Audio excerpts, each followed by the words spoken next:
Welcome, virtual audience, followers of Diverse Marketing and Kid at Heart. Happy Memorial Day weekend, or you hopefully you've just had a happy Memorial Day weekend, well rested. And today we have a super special guest.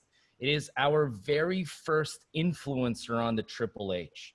This woman, this mother of three, who got her film degree at NYU, then her law degree and practiced business and entertainment law with the likes of Marvel and Fox News, and then ultimately went on to work at Univision. She's not only award nominated, but award winner. She won the Webby Award for the documentary series in 2017. But I met her at the Fall Toy Preview Show because she created this incredible Instagram brand called 7DaysOfPlay.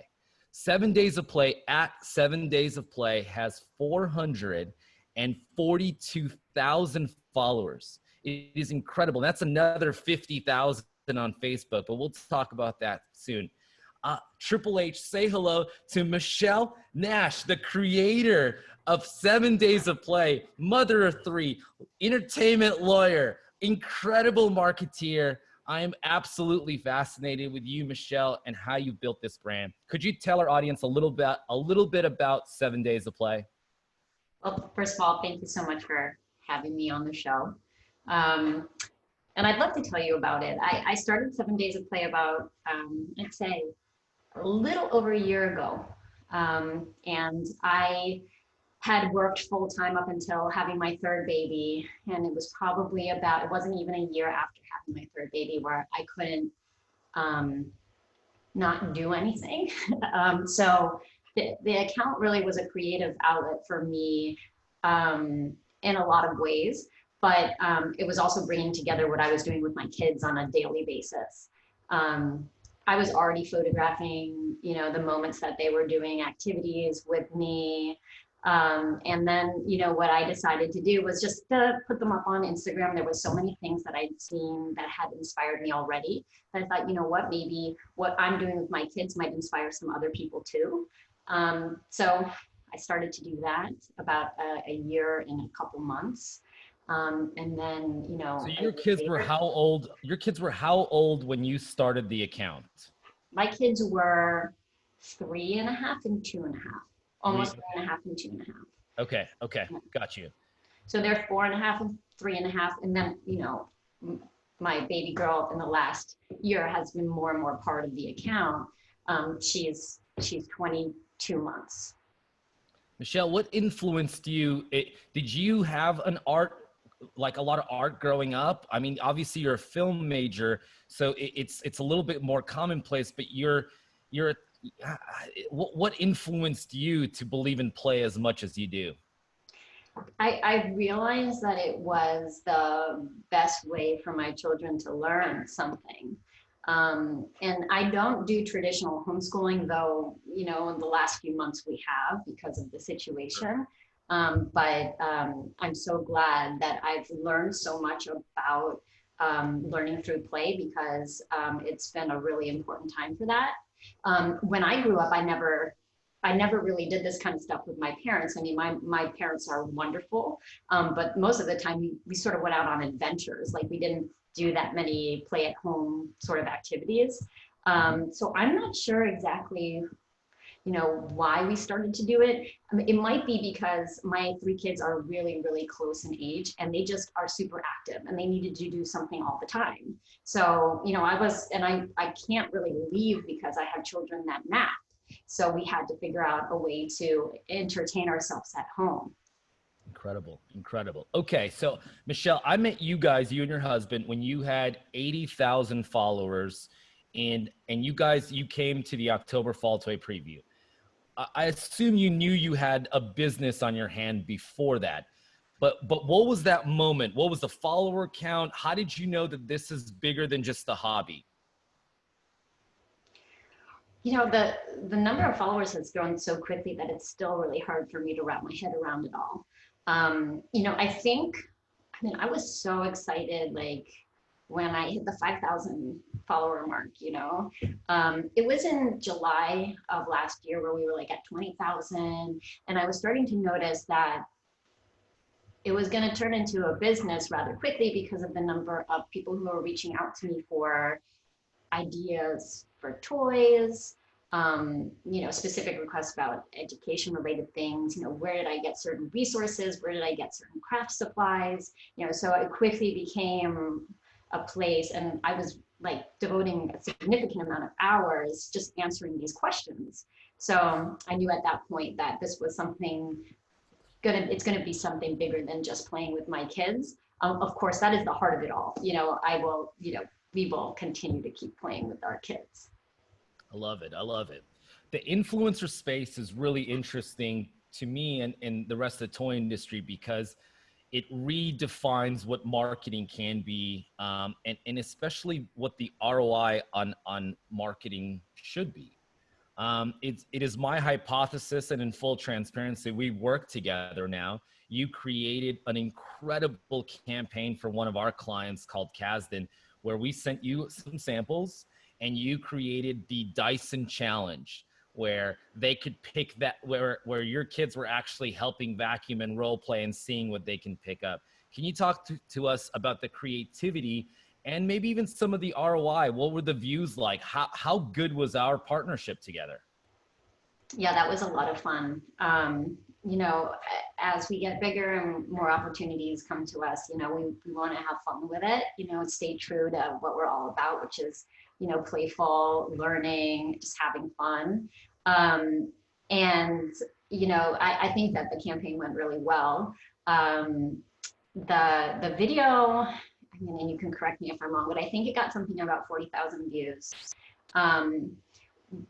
The stories got almost equal amount, which is interesting because you tend to see a bit of a difference there. But I mean, it just shows that people were super engaged with watching the stories and seeing what was coming up next. So I think it was super successful, and I also just think it was like a really cool experience, and it showed just how powerful that toy is.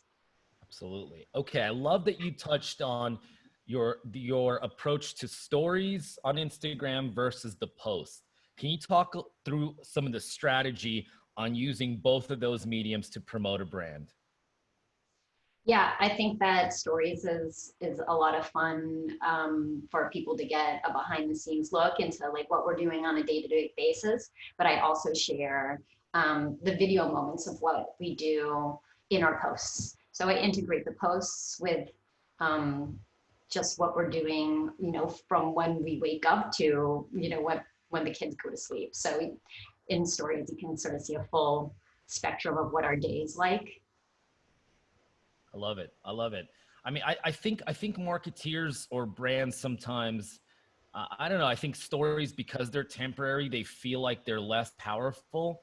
But I don't know. I mean, as a consumer, I feel like they influence me even more. But I'm curious if, as we continue down this path, what they equate to in terms of total sales. So from a marketing perspective, stories are so important because that's where people swipe up to get a link, which Instagram makes it really difficult to do that in a post.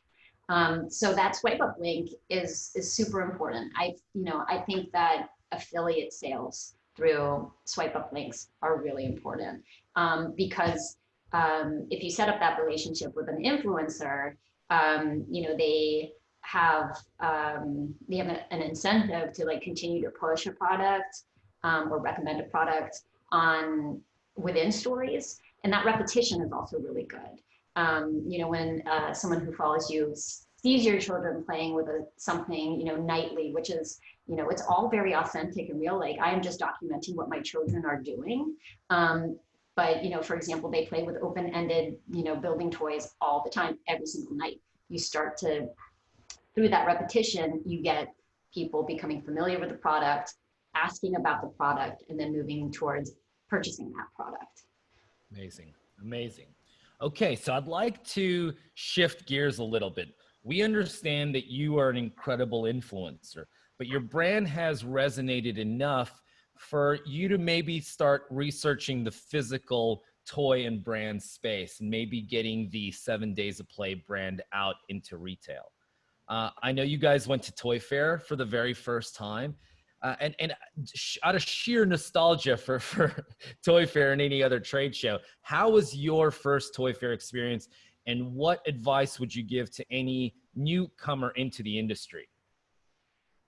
Toy Fair was like, it was a really great experience. It was a really overwhelming experience too. I mean, there are so many vendors, and I was prepared for it a little bit because it's such a big show, but I had no idea how much walking I was going to be doing during the 48 hours I was there.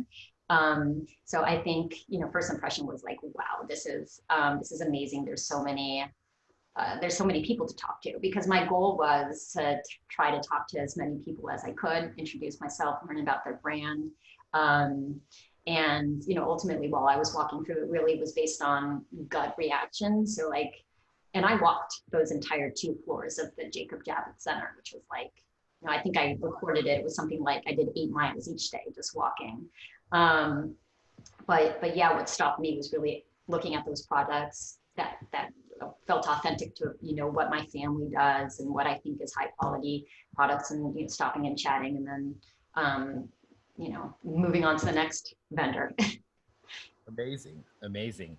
Yeah, Toy Fair is one of it's the most magical week of the year for for this kid at heart. But I'm a little biased. Well, I think I learned I have to spend more than 48 hours to accomplish what you need to accomplish at the fair. Did you feel that the influencer category was well represented, or were there enough resources to find? How did you feel as an influencer walking that show? Because it's a new category of trade for us as an industry. We usually have buyers and reps and sellers and licensors, but this new tagline that you kind of ushered in with some other people is new. Well, I mean, to be fully frank, I didn't go there as an influencer because I wasn't invited as an influencer. Instagram isn't, and I don't know if they're going to change it. Hopefully they change it. Instagram wasn't considered a priority. So most of the influencers who were there are YouTubers, which is fantastic, and definitely a space that I'm hoping we can grow into within the year. But I think that you're missing a real opportunity with Instagram influencers, because there is a lot of power in influencing. Pardon my pun, but it's true. So I was actually really in a lot of ways happy that I was one of the only ones there, because I was able to have a lot of conversations that were unique to a lot of the vendors. They didn't have people like me popping up and talking to them in the way that I was talking to them. Absolutely. Okay, so now you've gone to Toy Fair, you've met a few manufacturers are now aware of the type of products they make. The next conversation becomes licensing, and how if 7 Days of Play was a brand at retail, do you happen to have an example of something that we could maybe one day see at retail, or that encompasses what your brand could be like? Well, I have a couple things that I brought here, which are crafts that we're working on, and I think that this could be like an example of something that you can do together. So I'll show one. This is for toddlers. This is a sticky sheet. So the cotton balls are connected through a piece of sticky paper, and this is sort of like a really mess-free way for a toddler to do a craft. It's simple, but if you have a 12 to 24 month old, you realize that putting a piece of cotton ball on a sticky paper, it's not the easiest thing in the world, but it's something they can do. They're not going to sit down and cut paper and, glue things together. They don't quite have that flexibility yet with their hand muscles. So something like this is super simple that, was a craft that I did with my toddler. I love that.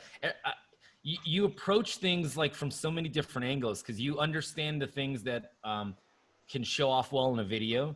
you are a mom and have cleanliness and mess free as an important characteristic, but you're also, you know, trying to unlock your kids' creativity, and you're almost approaching it from such a fresh perspective that you end up creating innovation, even in its simplest form. Like, I've been reviewing and selling toys for almost 20 years. And the idea of using a little cotton ball as a sheep fur for a non-mess way to decorate is awesome. It's like fuzzy ball mosaics. Well, thank you. I mean, it's sometimes, you know, simple is best at the end of the day. Absolutely. Well, I think that was really good. Do you have any other wonderful little inventions before we move on to the next? Sure. So segment? this is like a combination. We haven't done this one yet, so this is a little sneak peek. But this is a paper tube tree. So this is a paper towel holder, and then with construction paper, I made the tree, and then there's some, I don't know if you can see them, but those are letters for apples or fruits or whatever you want to call it. And the idea is that my boys will have some scissor skill practice by cutting these. And then I have this other basket that I created that they'll stick the fruit to the lowercase version of these letters. So this has like a couple elements of it, but it's all about alphabet learning and utilizing the scissors for fine motor skills. So I try to incorporate a lot of fine motor skills activities with learning alphabet or shapes or numbers or whatever it might be. So anyway, that's another example of the kind of things that we make. So good. It's so good. Well, Michelle, you have been amazing. This is usually an opportunity before we finish the show with something we like to call the creation of positive energy. But is there anything else that you would like to tell the toy world, the trend world, the mommy bloggers out there, anyone that, you know, is interested in the business of play and under, you know, is a part of it, or wants to be a part of it? Any other advice that you would give them?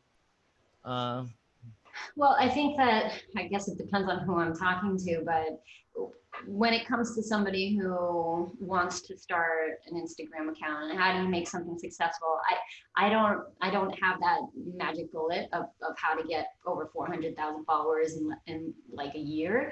I am still shocked by that. But what I do know is that people more than ever, you know, they need good toys, they need good play ideas and activities to keep their children not only happy, but learning something, because that helps you as a parent, right? Thinking that, knowing that your children they're gaining something from these activities.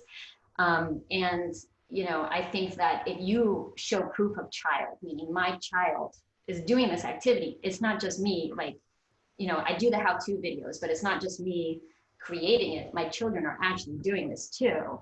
It gives this other layer of showing that, you know, this is real life. This is a real example of happiness through play.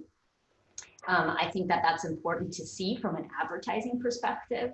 You know, a picture of a toy only will get you so far. You know, you need to see that a child can enjoy it too, and learn from it if, you know, there's an educational aspect to it. So anyway, that's a little bit about how I feel about my whole experience with 7 Days of Play so far, and I hope it continues to grow. You're absolutely incredible. I think the brand is amazing. The number 7 Days of Play is the account everyone should be following after this vodcast. It's awesome, and it's truly unique. It's not something that, you know, is taking something that already exists and repurposing or repackaging it like oftentimes we do. It's the creation of new energy and the creation of new product that's coming from the right place. And I'm absolutely obsessed with it, Michelle. I hope toy companies will put your brand on packaging very soon, and hopefully I'm a part of that. Michelle, last 30 seconds of the show is an opportunity for you to thank or shout out anyone that you'd like, that's helped you, that's mentored, that you're mentoring, that needs to be called out, that maybe needs to be followed, anybody that you'd like, the last 30 seconds is yours. Thank you so much. I'm Kid at Heart, Steve Starobinski. This is the Happy Half Hour. Oh my God, this is so funny. Thank you to my children for putting up with me and taking pictures of you while you're playing. They're the ones who are the true stars of 7 Days of Play. So thank you for letting mommy take pictures of you all the time. Perfect. Thank you so much. Wave, Michelle. See ya.